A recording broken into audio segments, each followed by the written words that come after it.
Oui, malheureusement, on oublie souvent que l'échec est beaucoup plus instructif que le succès. Mon message pour une personne qui a tellement fait l'expérience de l'échec qu'il est prêt à tout abandonner est le suivant.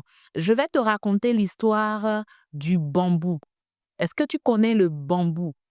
C'est ce géant fragile en apparence là, hein, qui peut atteindre jusqu'à quoi? 20 mètres de hauteur. Est-ce que tu sais que pendant les premières années de sa vie, on ne voit rien? Je veux dire, pendant 5 à 7 années de sa vie, rien.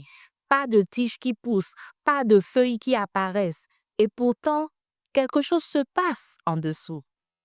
Chaque jour, ses racines s'étendent profondément sous terre. Elles cherchent l'eau, elles s'ancrent dans le sol et se préparent à soutenir ce qui va venir. Je te répète que pendant 5, 6, parfois 7 années, le bambou ne montre aucun signe de croissance. Maintenant, imagine-toi à sa place.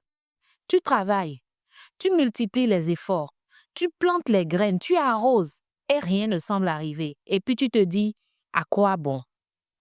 Pourtant, ce qui se passe sous la surface est bien plus crucial. Ces années d'invisibilité sont la fondation. Chaque échec, chaque tentative, chaque correction, c'est un peu comme une racine qui s'enfonce. Sans ces racines solides, le bambou ne pourrait jamais se dresser. Donc, tu ne pourrais jamais te dresser. Toi aussi, il faut que tu comprennes que chaque échec, chaque moment où tu te sens bloqué, chaque projet, d'accord, qui n'aboutit pas, est une racine qui se forme.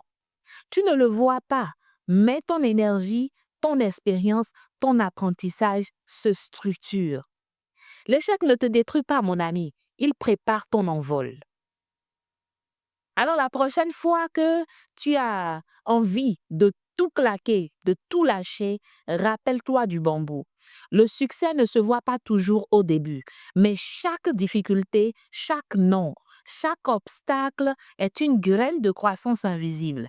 Continue de nourrir tes racines, continue d'apprendre et un jour, tu vas forcément t'élever plus haut que tu n'aurais jamais osé imaginer.